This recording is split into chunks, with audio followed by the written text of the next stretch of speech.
नमस्कार। यो हो समाचारमा स्वागत छ। म विक्रम श्रेष्ठ। म अपेक्षा तिमिल सेना। सुरु गरौँ अहिलेसम्मका प्रमुख समाचारबाट।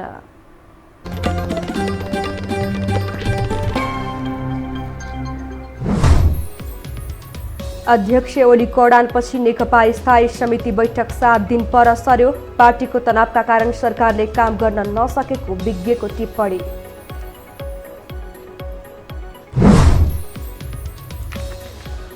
पार्टीको बैठकका लागि सत्ता र शक्तिको दुरुपयोग गर्दै सरकार। असुरक्षाको बहानामा धुम्बाराहीलाई आतंकित बनाइयो। घर घरमा राखिए सुरक्षाकर्मी। कोरोनाले नेपालमा आज 17 जनाको मृत्यु। 1100 संक्रमित थपिए। एन्टिजेन विधिबाट परीक्षण नगर्न विज्ञको सुझाव।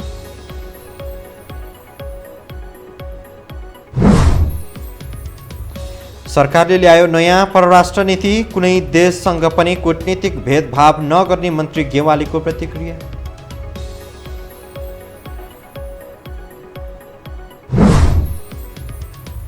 र नेप्से परिसूचक आज 123 अङ्कले घटेर बन्द। अल्पकालीन लगानीकर्ताले बिक्री चाप बढाउँदा बजार ओह्रालो लागेको विश्लेषण।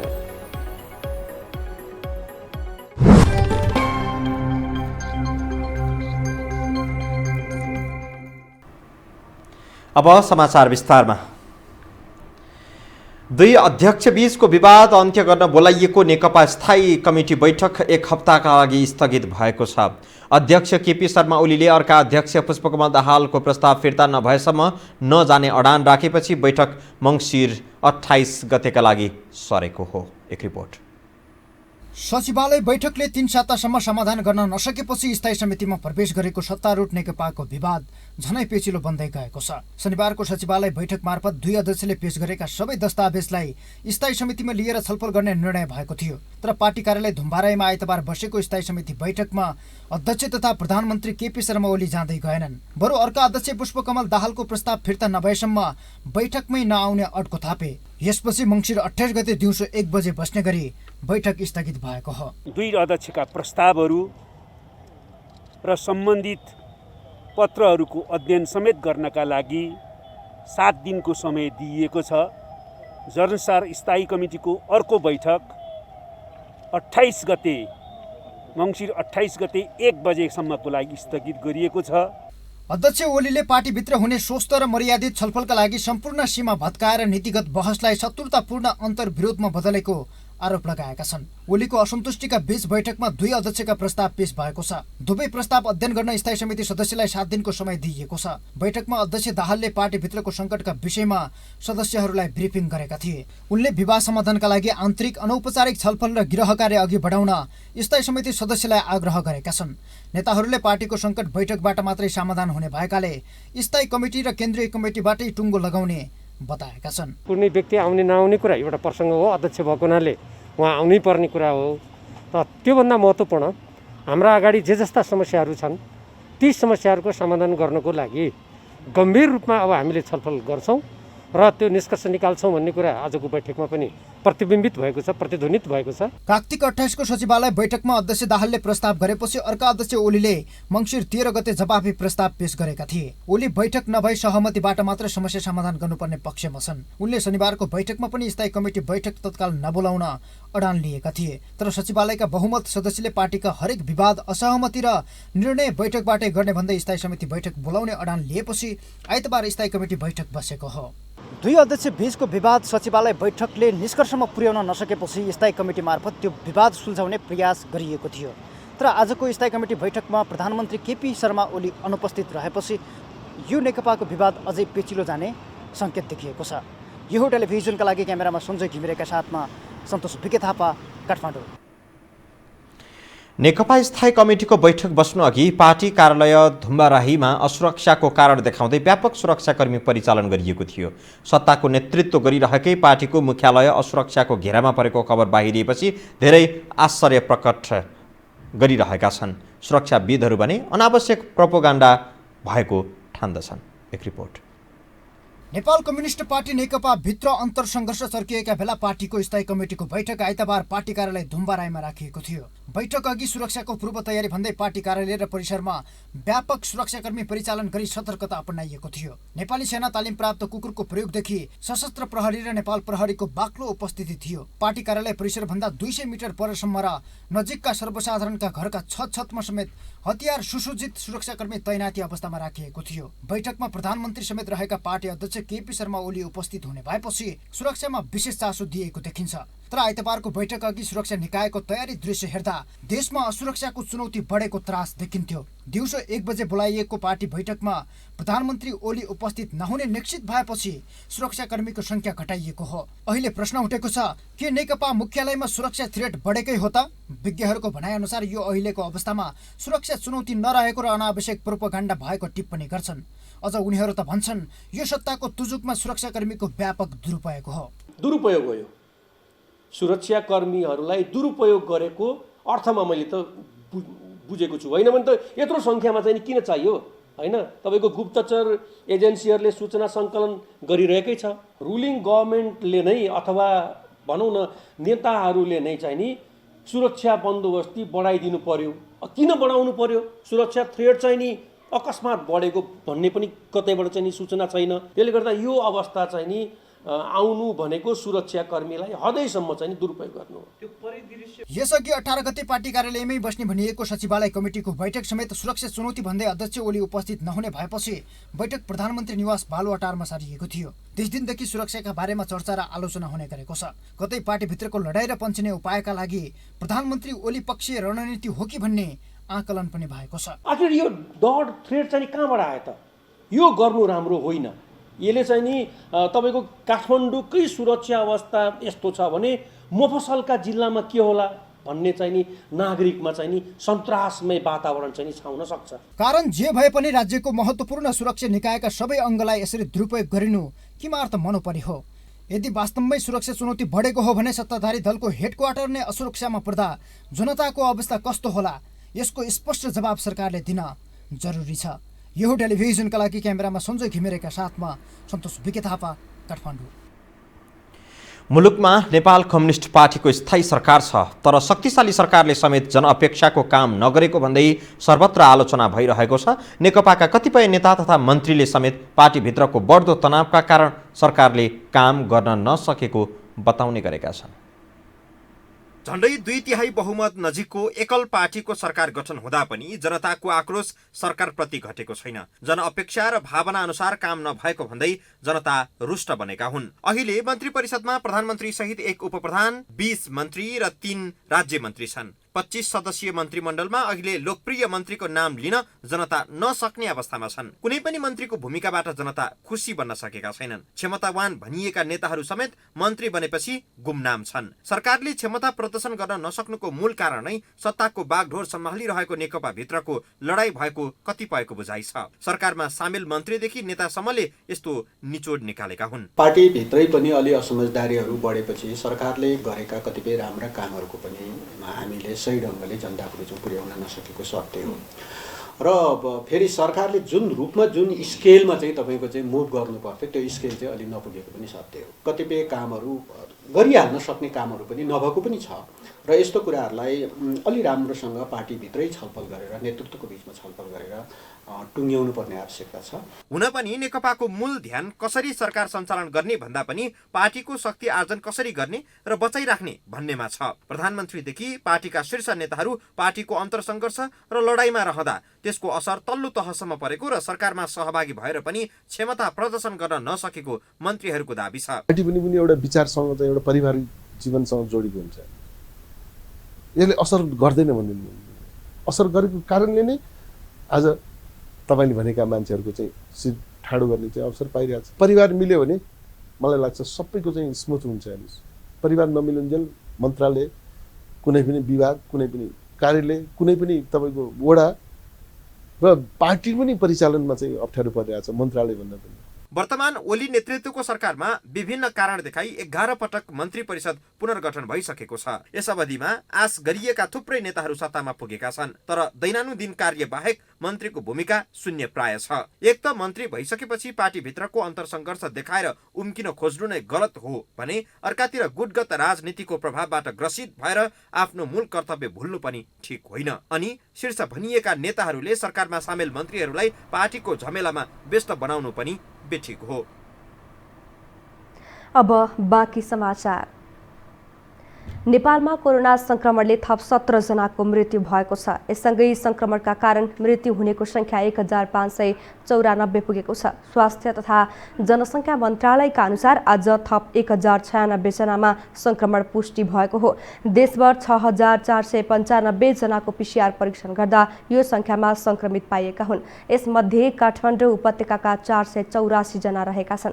काठमाडौँका 351, ललितपुरका 74 र भक्तपुरका 59 जनामा संक्रमण पुष्टि भएको हो। आज 1752 जना संक्रमण मुक्त भएका छन्।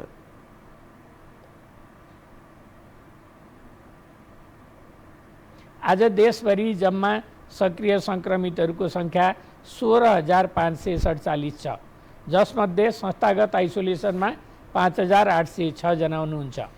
प्रदेश 1 मा 197, प्रदेश 2 मा 298, बागमती प्रदेशमा 6,788, गण्डकी प्रदेशमा 749, लुम्बिनी प्रदेशमा 624, कर्णाली प्रदेशमा 108, सुदूरपश्चिम प्रदेशमा 545 जना हुनुहुन्छ। मन्त्रालयका अनुसार हाल देशभर 13,582 आइसोलेसनमा उपचाररत छन्। 313 जना आइसियुमा र 55 जना भेन्टिलेटरमा रहेका छन्। यस्तै 556 जना क्वारेन्टाइनमा छन्। कोरोना संक्रमण पहिचानका लागि सस्तो र छिटो रिपोर्ट दिने भन्दै धमाधम एन्टिजेन विधिबाट परीक्षण गर्न थालिएको छ। काठमाडौँ महानगरपालिकाले त यो विधिबाट परीक्षण व्यापक बनाएको छ, तर विज्ञ भने यो विधि प्रभावकारी नभएको दाबी गर्छन्। सरकारले कोरोना भाइरस परीक्षणका लागि एन्टिजेन विधिलाई व्यापक बनाउँदै गर्दा विज्ञले भने यसलाई पीसीआरको विकल्पको रूपमा लिन नहुने भन्दै सचेत गराएका छन्। उनीहरूले गलत रिपोर्ट पनि आउन सक्ने भएकाले एन्टिजेनलाई पीसीआरको विकल्पको रूपमा प्रयोग गर्न नहुने बताएका हुन्। नेपाल विज्ञान तथा प्रविधि प्रज्ञा प्रतिष्ठान नासका खोप विज्ञ डाक्टर तीर्थ घिमिरेले पीसीआरले भाइरसभित्र रहेको आनुवंशिक पदार्थलाई चिन्ने बताए। उनले एन्टिजेनले भाइरसका टुक्रा टुक्रीलाई मात्रै चिन्ने तर्क गरे। यसले संक्रमण भएकालाई नभएको र नभएकालाई भएको देखाउने उनको भनाइ छ। पीसीआरको कुरा गर्नुभयो, पीसीआरले चाहिँ भाइरसभित्र रहेको जुन जेनेटिक मेटेरियल हुन्छ, आनुवंशिक पदार्थ हुन्छ, त्यो आरएनए हो, त्यो आरएनएलाई चाहिँ उसले चिन्न सक्दछ। त्यही भएर पीसीआरले चाहिँ एउटा इन्ट्याक्ट भाइरसलाई चिन्छ, भाइरस छ भन्ने पत्ता लगाउँछ भने एन्टिजेनले चाहिँ भाइरसका टुक्रा टुक्रीहरू छ भन्ने कुरा पत्ता लगाउँछ। त्रिभुवन विश्वविद्यालयका सहप्राध्यापक एवं माइक्रोबायोलोजिस्ट मेघराज बन्जाराले एन्टिजेनले मान्यता पाइ नसकेको दाबी गरे। अहिले प्रयोगमा आएको एन्टिजेन टेस्ट कुनै पनि आधिकारिक निकायबाट प्रमाणित नभइसकेको उनको दाबी छ। त्यसैले यसलाई अहिले नै पीसीआरको विकल्पमा प्रयोग गर्न नहुने उनको भनाइ छ। त्यो antigen test highly sensitive, highly specific, राम्रो पर्फर्मेन्स भएको र डब्ल्युएचओले चाहिँ त्यस्ता टेस्टहरूको सेन्सिटिभिटी 80% भन्दा माथि हुनुपर्छ भनेको छ। हो त्यस्ता टेस्टहरू आए भने यो चाहिँ रियल टाइम पीसीआरको विकल्प हुन सक्छ। सरकारले कोरोना भाइरस संक्रमणको पहिचानका लागि भन्दै केही समय यता एन्टिजेनमा आधारित परीक्षणलाई प्रयोगमा ल्याएको छ। स्वास्थ्य तथा जनसङ्ख्या मन्त्रालयले राष्ट्रिय परीक्षण निर्देशिकालाई परिमार्जन गरी एन्टिजेनमा आधारित परीक्षणबाट संक्रमित पहिचान गर्ने व्यवस्था गरेको थियो। यससँगै काठमाडौँ उपत्यकामा यो विधिबाट परीक्षण व्यापक भएको छ। हामीसँग समाचार अझै बाँकी छन्, अहिलेलाई विश्राम।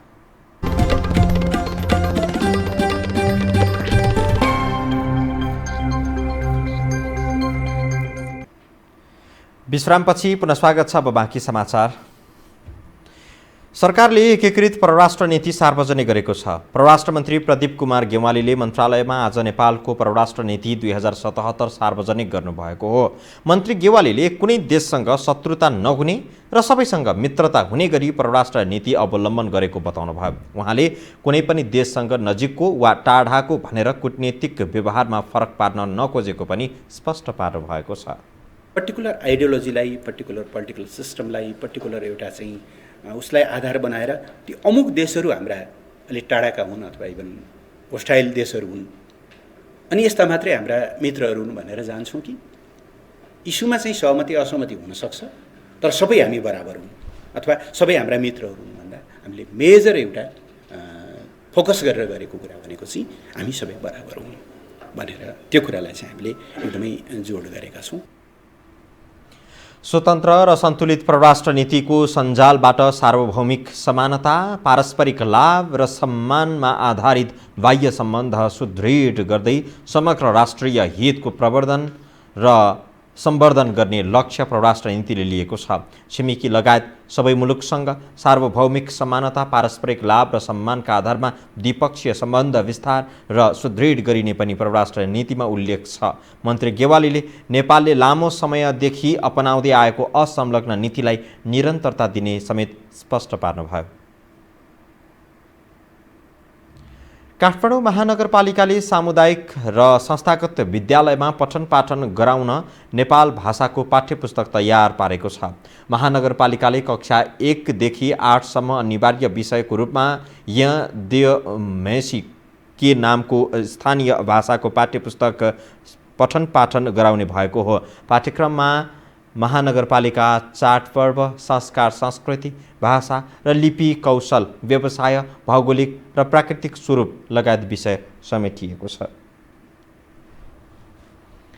महानगरपालिकाका 92 वटा सामुदायिक विद्यालय र 640 वटा संस्थागत विद्यालयमा 100 पूर्णाङ्कको स्थानीय विषयको पठन पाठन हुने बताइएको छ। नेपालको संविधानमा मुलुकका हरेक स्थानीय तहमा स्थानीय पाठ्यक्रमको रूपमा एक विषय अध्ययन गराउन सक्ने व्यवस्था अनुरूप महानगरले यो पाठ्यक्रम विकास गरेको हो।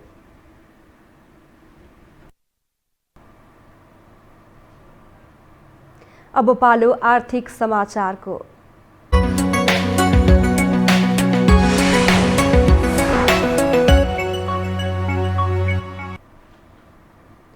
शेयर बजारमा नेप्से परिसूचक 6% घटेपछि नेगेटिभ सर्किट लागेर निर्धारित समय अघि नै कारोबार बन्द भएको छ। आइतबार मात्रै नेप्से परिसूचक 6% अर्थात् 123.34 अङ्कले घटेर 1932.11 अङ्कमा बन्द भएको छ। नेप्सेमा आज भएको गिरावट अहिलेसम्मकै उच्च हो। यस्तै क वर्गका कम्पनीको कारोबार मापन गर्ने सेन्सेटिभ परिसूचक पनि 5.51% अर्थात् 21.62 अङ्कले घटेर 370.67 अङ्कमा बन्द भएको छ। आज नेप्सेमा 6% को नकारात्मक सर्किट लाग्दा 2:14 नै कारोबार बन्द हुन पुग्यो। दिनभर 197 कम्पनीको 7,20,91,80,213 रुपियाँको 1,54,90,078 किता सेयर खरिद बिक्री भएको छ।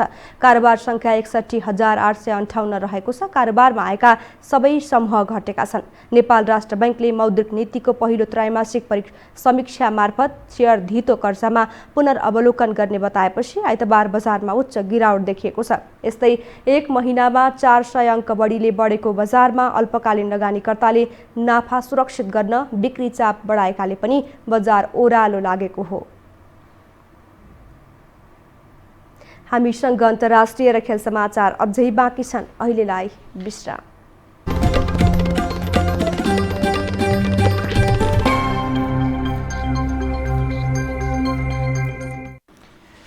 विश्रामपछि पुनः स्वागत छ। अब अन्तर्राष्ट्रिय समाचार।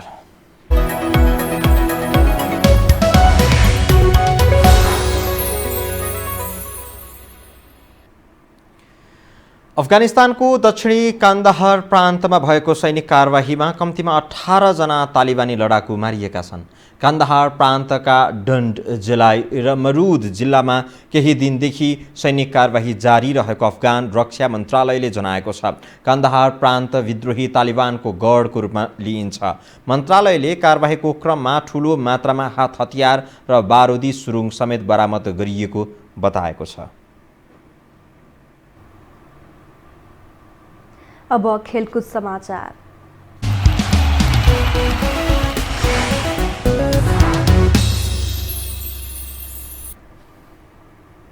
इङ्ग्लिस प्रिमियर लिग फुटबलमा आज टोटनह्याम र आर्सेनल बीच प्रतिस्पर्धा हुँदैछ। टोटनह्यामले घरेलु मैदानमा आर्सेनलसँग खेल्नेछ। दुई टिम बीचको खेल नेपाली समयअनुसार राति 10:45 बजे सुरु हुनेछ। घरेलु मैदानमा टोटनह्याम जित निकाल्दै शीर्ष स्थानमा उक्लने योजनामा हुनेछ, तर बलियो टिम आर्सेनल विरुद्ध जित निकाल्न टोटनह्यामलाई सहज भने छैन। प्रिमियर लिग अन्तर्गत नै अर्को खेलमा लेस्टर सिटीले सेफिल्डसँग प्रतिस्पर्धा गर्नेछ। यस्तै लेस्टर उसैको मैदानमा सेफिल्डसँग खेल्नेछ। खेल समाचारसँगै हामी यो समाचारको अन्त्यमा आइपुगेका छौँ। बिदा हुनु अघि प्रमुख समाचार पुनः एकपटक।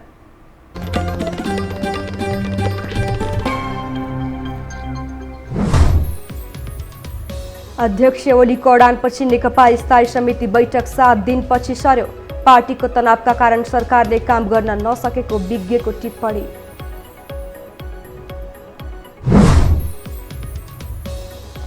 पार्टीको बैठकका लागि सत्ता र शक्तिको दुरुपयोग गर्दै सरकार असुरक्षाको बहानामा धुम्बा राहीलाई आतंकित बनाइयो। घर घरमा राखिए सुरक्षाकर्मी। कोरोनाले नेपालमा आज 17 जनाको मृत्यु, 1100 संक्रमित थपिए। एन्टिजेन विधिबाट परीक्षण नगर्न विज्ञको सुझाव।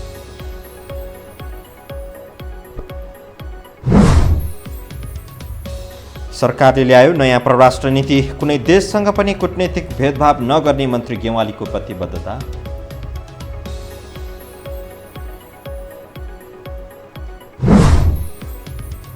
र नेप्से परिसूचक आज 123 अङ्कले घटेर बन्द। अल्पकालीन लगानीकर्ताले बिक्री चाप बढाउँदा बजार ओह्रालो लागेको विश्लेषण।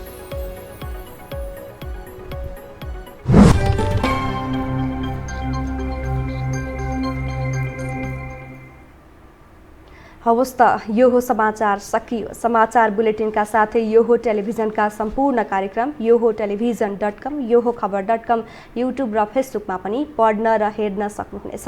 मोबाइलमा यो हो टिभी एप डाउनलोड गरी हामीलाई प्रत्यक्ष हेर्न सक्नुहुनेछ।